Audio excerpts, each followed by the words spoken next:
Tesla's model is driving into Britain. The company has sold its first right-hand vehicles and installed its first charging station in the United Kingdom. The company's chief executive, Elon Musk, says the UK could become Tesla's biggest market behind the United States and China. And Tesla can't just drop the cars off the ferry. The company must also build out a charging network to make the whole electric car concept viable. There are charging stations, but of course none of the supercharging that really makes these high-performance vehicles worthwhile. You don't want to have to wait and get married and divorced in the time it takes to charge your vehicle. It perhaps is no challenge for Elon Musk. He's disrupted the auto industry, the space industry, the solar industry, and he's even the inspiration for Tony Stark, the billionaire inventor and superhero in the Iron Man films. So this weekend, I was privileged to sit down with Elon Musk and find out where Tesla's expanding next. Right now, the priority is the UK, and it's building out a network of superchargers so that people can travel with freedom anywhere in the British Isles, UK and Ireland. And make sure we have service centers everywhere. So we have a massive infrastructure expansion happening right now in the UK with multiple sites being constructed simultaneously. When we look at the development now of Tesla and the range of projects that you have a lot on your plate. We've a lot of initiatives happening simultaneously on multiple dimensions. So obviously market expansion to establish charging infrastructure and service infrastructure throughout the world. We're scaling up our production of the Model S. We're developing the Model X. We're in the early stages of the Gigafactory, which we'll break ground in the next, probably this month, actually. And then long term, there's the affordable mass market car, which is that development has to happen in parallel with the Gigafactory. In fact, it's very important that the Gigafactory and our mass market model come to fruition at the same time. Otherwise, one will have a tremendous amount of capital, but no way to make it useful. Do you think the market, and I'm not going to ask you where you think your share price should be, because you wouldn't tell me anyway, if you look at this volatility, that often suggests speculation and a lack of understanding of long-term strategy?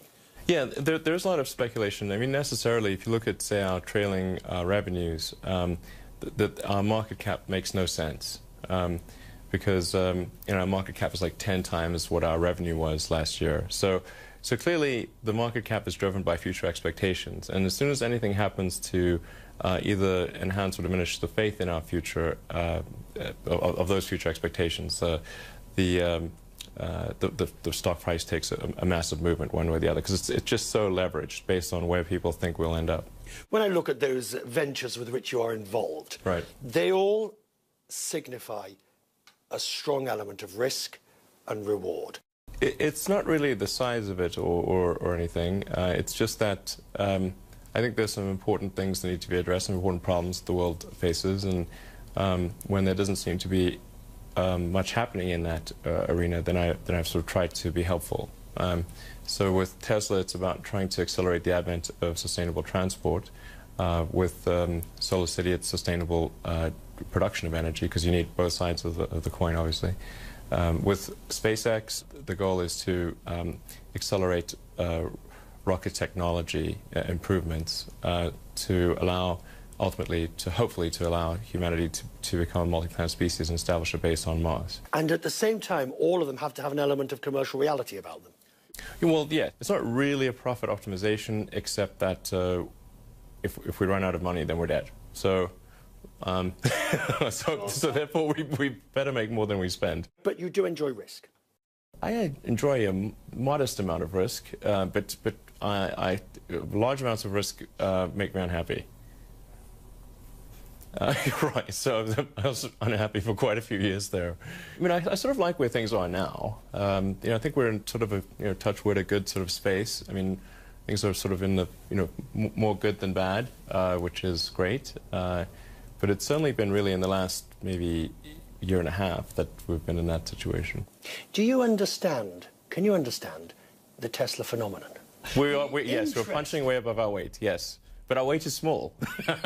we actually have to make a car that's not a little bit better than the competitors, because if it's only a little bit better, then why would customers bother buying it? It has to be a lot better than any of the existing cars. Will you still be chief executive of Tesla when the Gigafactory opens? Yes. When the X comes online? Definitely. So, no, I'm absolutely committed through volume production of the affordable third-generation car. At that point, I'll have to consider whether it's, me being CEO is still the right thing, and whether it's, and I can sort of stay sane, which is, I think, important, because I think sort of insane CEOs probably don't do the best jobs. No matter what, I would stay involved in Tesla. So even in 4 or 5 years, if I was not the CEO, I would still probably be the chairman and help drive the product and make sure we make great cars.